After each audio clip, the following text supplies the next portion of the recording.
Mga higala, kumusta? Balik na punta niya ito ang live panglantaw sa kagabion tungod kay naputol taganihan, no? Kay naon sa man ato ang internet tingali na nawala.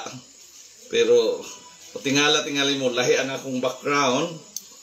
Niata karon sa eskwelahan gumikan kay nagpreparar kini inyong igsuon o kauban sa mga teachers diri sa Kalubi Integrated School para sa ato ang ipahigayon ugmang adlaw nga GSP encampment. So, kumusta mga igsoon? Sa dili pa nato sugdan ang atong kukabildo, aning ato ang tulumanon panglantaw sa kagabion.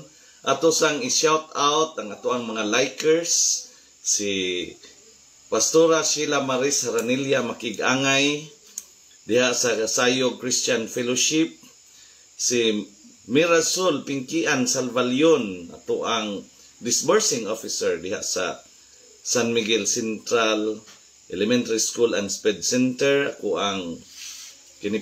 ang kababata sa Bambong Dako Ramon Magsaysay sa Buanga del Sur, si Mr. Boboy Kapi.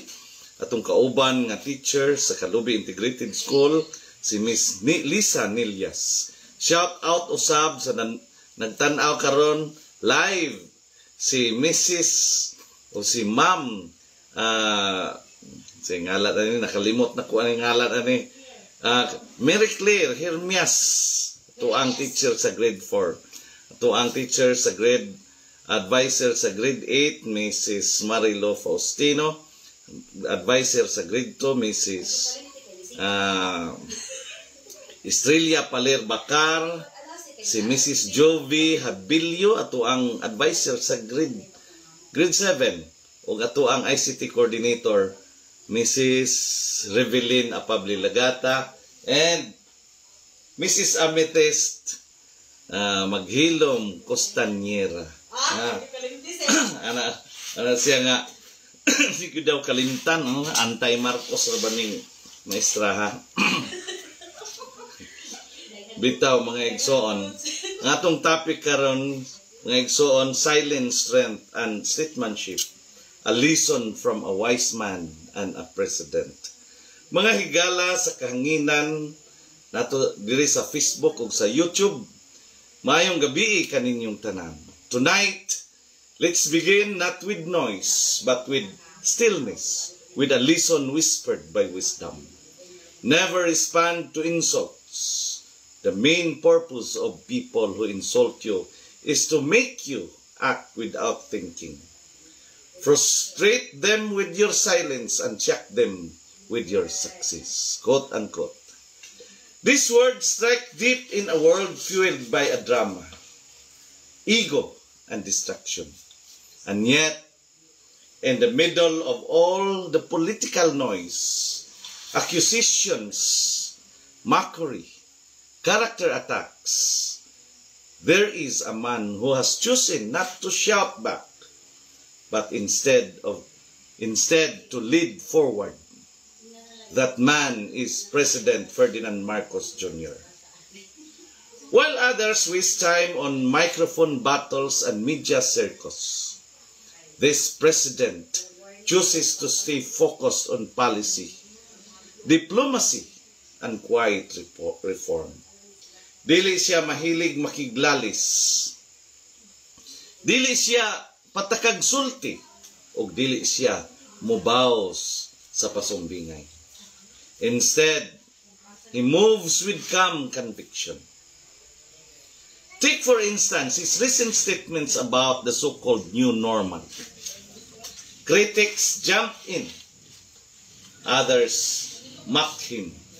Yet, instead of responding emotionally, President Marcos continues to invest in flood control projects, healthcare expansion, and economic recovery. Is that not what the quote above describes? Responding not with reaction, but with results. Even when Vice President Sara Duterte questioned him publicly, he didn't bite back. He didn't fight with words. He let his leadership and the work behind it speak louder than tweets and sound bites.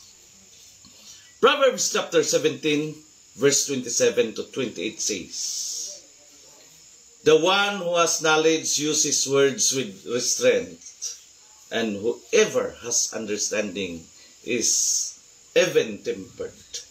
Even fools are thought wise if they keep silent, and discerning if they hold their tongues." President Marcos seems to understand this ancient truth.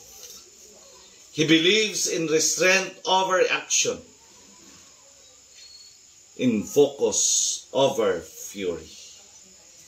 That's not weakness, it's wisdom. In fact, Republic Act number 6713, the Code of Conduct and Ethical Standard for Public Officials and Employees, calls for political neutrality and professionalism in the face of pressure. This, too, is something he tries to embody. Friends, in politics, the loudest voice often wins attention, but not always respect. The loudest punch draws headlines, but not always healing. But when you lead with humility, with silence, and then deliver impact, that's when people are shocked by your success. Dili ang pakiglantugi ang makadaog sa nasod. Ang tinud-anay nga serbisyo, disiplina ug kahilom nga nagbunga maunay tinuod nga kadaugan. So to all of us, whether teacher, leader, or ordinary citizen, may we not be provoked by insults.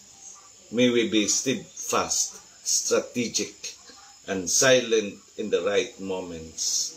And may our actions, not our anger, define our legacy. Kini ang panglantaw sa kagabhion, di nang kahayag sa kamatuoran mo danag bisan pa sa kangitngit. Kini inyong higala, igsoon, ug alagad, Jeremias Labaho Tubigon. Sa kanunay nagpahinumdom kaninyo nga sa atong pagpangandoy ug matarong nga katilingban ang kamatuoran gayod ang atong suga.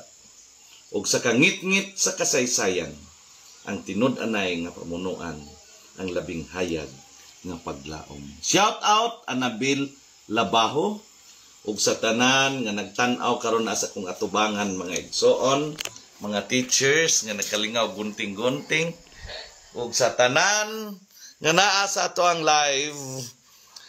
Ang Dios magapanalangin ug magapanalangin ug magapanalangin kanatong tanan. Maayong gabi ug daghang salamat.